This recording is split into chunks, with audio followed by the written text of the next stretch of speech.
வணக்கம். நான் உங்க friend Jaya Srinivasan. Welcome to veggies recipe. இன்னைக்கு நம்ம வெஜ்ஜீஸ் ரெசிபி கிச்சன்ல எல்லாருக்குமே பிடிச்ச உருளைக்கிழங்கை யூஸ் பண்ணி சிப்ஸ் பண்ண போறோம். சின்ன குழந்தையிலேருந்து பெரியவங்க வரைக்கும் சிப்ஸ் பிடிக்காதவங்க யாருமே இருக்க மாட்டாங்க. எந்த நேரம் சாப்பிட்டாலும் நல்லா இருக்கும், ஏதோட சேர்த்து சாப்பிட்டாலும் நல்லா இருக்கும். நீங்க சும்மா சாப்பிட்டாலும் நல்லா இருக்கும், இல்லை டீயோட, இல்லை சாப்பாட்டுக்கு தொட்டுட்டு எப்படி சாப்பிட்டாலும் இது சூப்பரா இருக்கும். கடையில நமக்கு எப்படி கிடைக்குதோ அதை விட சூப்பரா ரொம்ப ஈஸியா வீட்லயே வந்து நம்ம ப்ரிப்பேர் பண்ணிடலாம். நம்ம வீட்டில் செய்யும்போது எக்கானமியாவும் இருக்கும், அதே நேரம் நல்லா ஹைஜீனிக்காவும் இருக்கும். ஃபர்ஸ்ட் டைம் சேனலை பார்த்தீங்கன்னா ப்ளீஸ் சப்ஸ்கிரைப் பண்ணுங்க. பெல் ஐக்கானை கிளிக் பண்ணி ஆல் ஆப்ஷன் கொடுத்துட்டீங்கன்னா நான் போடக்கூடிய எல்லா வீடியோஸும் குவிக்காக வந்து உங்களுக்கு ரீச் ஆகும். வாங்க ஈஸியா அந்த சிப்ஸ் எப்படி பண்றதுன்னு பார்க்கலாம். உருளைக்கிழங்கு சிப்ஸ் பண்றதுக்கு ஃபர்ஸ்ட் உருளைக்கிழங்கு நம்ம எப்படி வாங்கிக்கணும் அப்படின்னா, நல்லா வந்து ஃபர்மா இருக்கணும், நல்லா கெட்டியா இருக்கணும் கிழங்கு.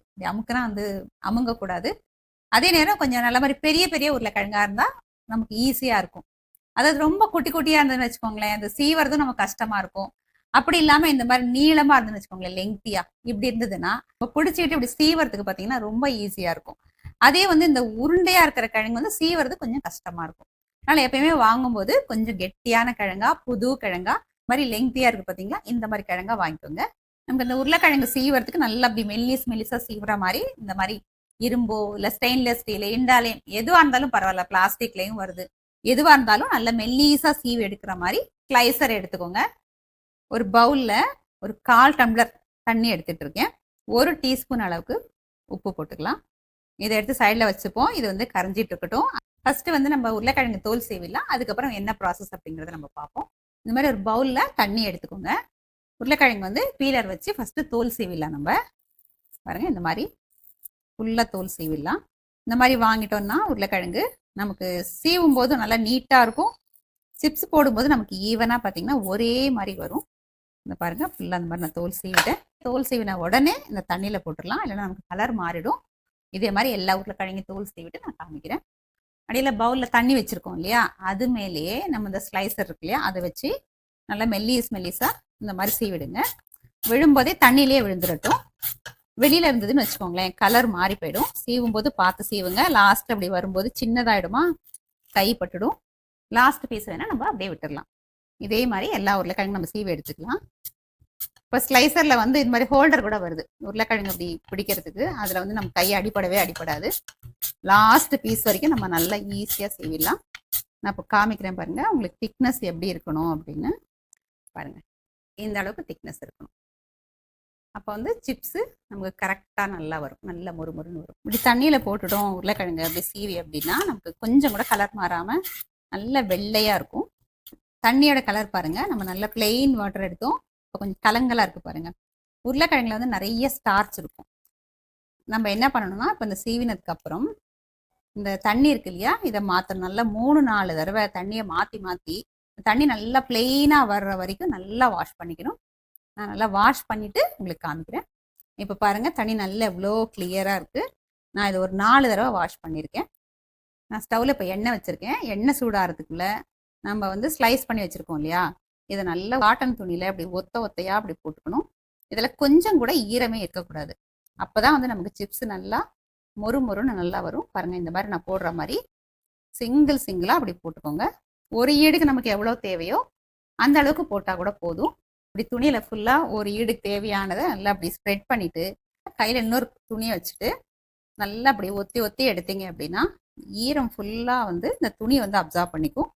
நமக்கு பொரிக்கும் போது படப்படன்னு வெடிக்காமையும் இருக்கும். அதே நேரம் வந்து எண்ணெயோட சூடும் கம்மியாகாமல் சிப்ஸு நல்லா மொறுன்னு நல்லா வரும்.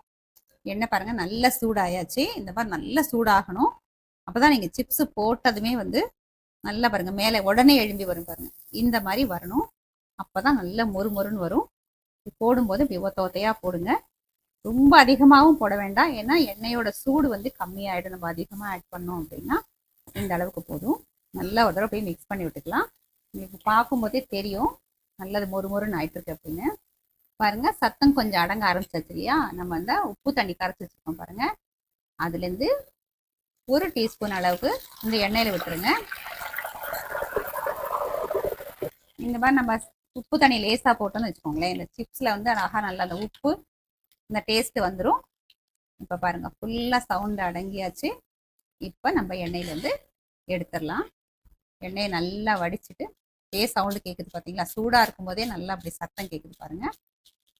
எண்ணெயை நல்லா வடிச்சிட்டு ஒரு டிஷ்யூ பேப்பரில் போட்டுக்கலாம், இல்லை ஒரு வடித்தட்டில் போட்டுக்கலாம். பாருங்கள், திரும்பவும் கொஞ்சம் எண்ணெய் நல்லா சூடு ஆகட்டும். அதுக்கு அடுத்த செட் நம்ம போடுவோம். இன்னும் இப்போ டெம்பரேச்சர் கொஞ்சம் குறைஞ்சிருக்கும். அடுத்த செட்டு அதே மாதிரி போட்டுக்கலாம். எண்ணெய் நல்லா சூடாயாச்சு. போட்டதுமே அப்படி எழும்பி வருது அப்படின்னா கரெக்டாக இருக்குன்னு அர்த்தம். ஒரு சிப்ஸ் நீங்கள் போட்டு பாருங்க, உடனே எழும்பி வரலன்னா அது கொஞ்சம் எண்ணெய் சூடு ஆனதுக்கப்புறம் போடுங்க. ரொம்ப அதிகமாக போட்டுறாம லிமிட்டாக இந்த எண்ணெய்க்கு எவ்வளோ போடணுமோ அதோட கொஞ்சம் கம்மியாகவே போடுங்க. எல்லாத்தையும் நல்லா ஒரு தடவை மிக்ஸ் பண்ணி விட்டுருங்க. பாருங்க, இந்த மாதிரி கொஞ்சம் ஓசை அடங்கினதுக்கு அப்புறம் நம்ம அந்த உப்பு கலந்து தண்ணி வச்சிருக்கோம் இல்லையா, கரெக்டாக 1 டீஸ்பூன் இதில் போட்டுருங்க. இதோட நல்லா அப்படி மிக்ஸ் பண்ணிக்கிடுங்க. இப்போ இந்த சிப்ஸ் வந்து அந்த உப்பை வந்து கரெக்டாக அப்சர்வ் பண்ணியிருக்கோம். இப்போ பாருங்க, கம்ப்ளீட்டாக ஓசை அடங்கியாச்சு. இப்போ நம்ம எடுத்துடலாம். இதே மாதிரி எல்லா சிப்ஸும் பண்ணி முடிச்சதுக்கப்புறம் நான் உங்களுக்கு காமிக்கிறேன்.